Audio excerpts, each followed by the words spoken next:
a brave warrior who led the emergence of a powerful empire, which caused the decline of the Mughals, who were ruling the Indian subcontinent for 300 years. Yes, you're right.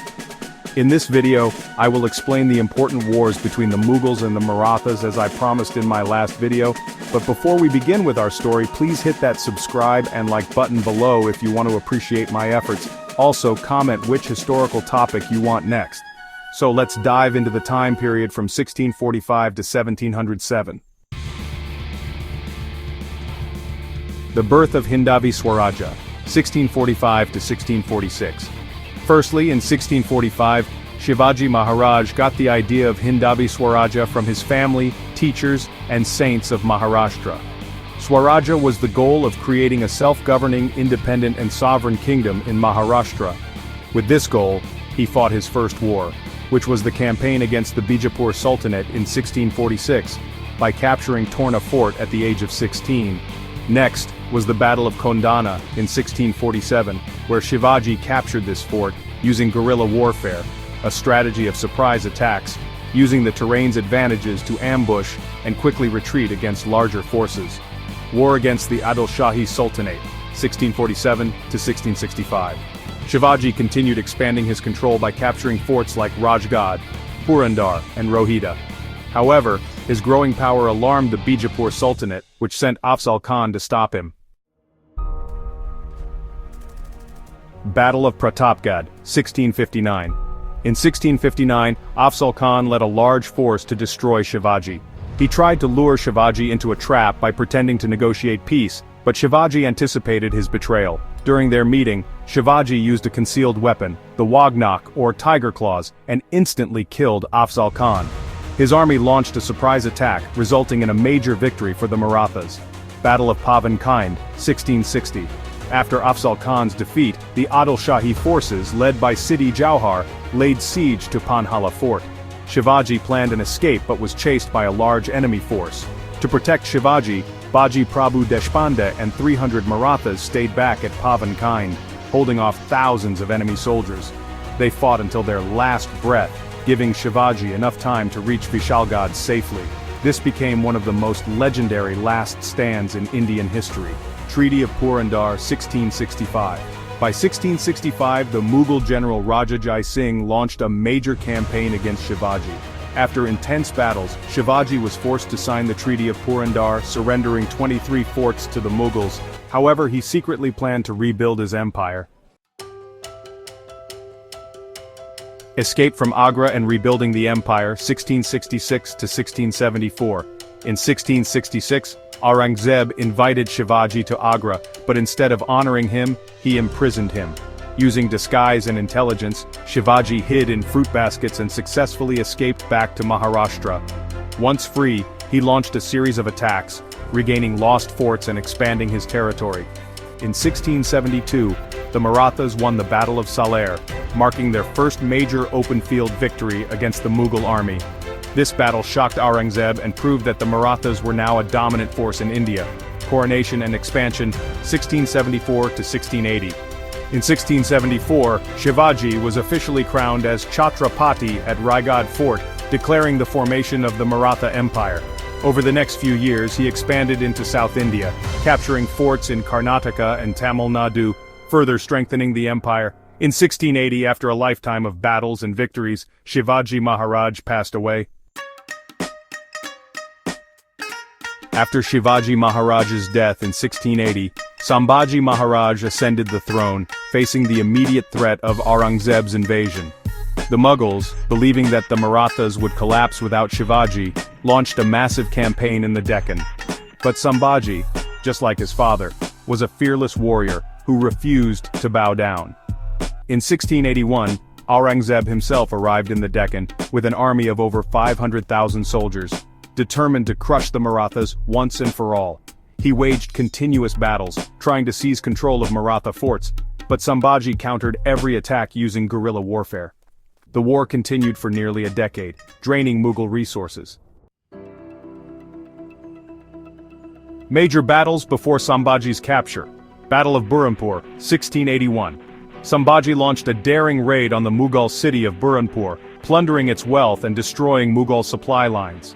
This shocked Aurangzeb, who realized the Marathas were not just defending but also attacking Mughal territories. Siege of Ramsej Fort, 1682 to 1688. The Mughal army laid siege to Ramsej Fort for nearly 6 years, facing relentless resistance from Maratha forces. Even after countless attacks, the Mughals failed to capture the fort, proving the determination of the Marathas. Battle of Wai, 1687. The Marathas defeated the Mughal army in a large-scale battle near Wai, forcing Aurangzeb to rethink his strategy. The Mughals were losing men and money, and Sambhaji continued to evade capture. The capture of Sambhaji Maharaj, 1689. Despite being a brilliant warrior, Sambhaji faced betrayal from within. In 1689, he and his close aide Kavi Kailash were captured due to treachery. While traveling near Sangameshwar, Sambhaji was betrayed by his own commander, Ganoji Shirke, who provided the Mughals with information about his location. Mughal forces led by Mukarrab Khan launched a sudden attack surrounding Sambhaji and his men. After a fierce battle, Sambhaji was captured alive along with Kavi Kailash. Before we continue, a warning for younger viewers.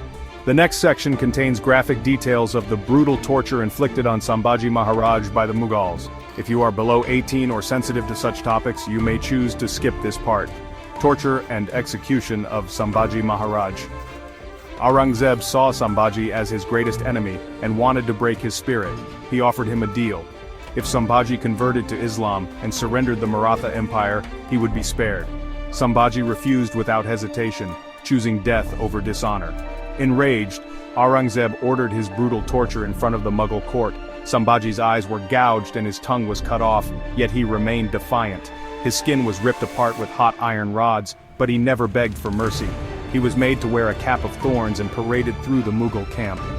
Yet he held his head high.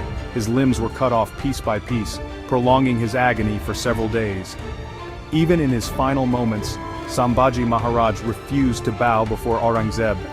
On March 11, 1689, after days of relentless torture, he was executed by beheading. The setting sun cast long shadows over the blood-stained ground where Sambhaji Maharaj had met his brutal end. His execution, ordered by Aurangzeb, was meant to serve as a warning, a final, crushing blow to the Marathas. Yet, far from breaking their spirit, his death ignited a firestorm of resistance. Across Maharashtra, warriors sharpened their swords, vowing to avenge their fallen king. In the midst of this turmoil, Rajaram Maharaj, Sambhaji's half-brother, realized that he was now the Marathas' last hope. But survival required strategy, not just courage. With the Mughal army closing in, he embarked on a perilous journey, leaving Maharashtra behind to seek refuge in Jinji Fort, deep in Tamil Nadu. His decision, though tactical, sowed the first seeds of dissent among his own people. Some questioned why the capital had been abandoned, why the son of Shivaji was running rather than standing his ground. But Rajaram knew one thing: the Marathas would not survive if they were slaughtered in one final stand. They had to fight a war of attrition, just as Shivaji had taught them. Aurangzeb, furious that his campaign had not ended with Sambhaji's death, ordered his generals to march south. The Mughals laid siege to Jinji for 8 long years, determined to wipe out the last vestiges of Maratha resistance. But Rajaram, though constantly on the run, was always a step ahead. By the time Jinji fell in 1698, he had already escaped back to Maharashtra, where he continued the fight. Meanwhile, the mighty Mughal Empire was showing signs of strain. Aurangzeb's treasury bled silver, his soldiers grew weary, and across his vast empire whispers of rebellion grew louder. His once unbreakable grip on India was slipping.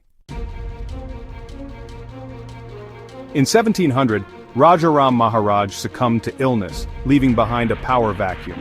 The Maratha Empire, already fractured by years of war, now found itself leaderless once again. But the throne did not remain empty for long. Tarabai, Rajaram's widow, seized power, declaring her infant son Shivaji II the rightful ruler.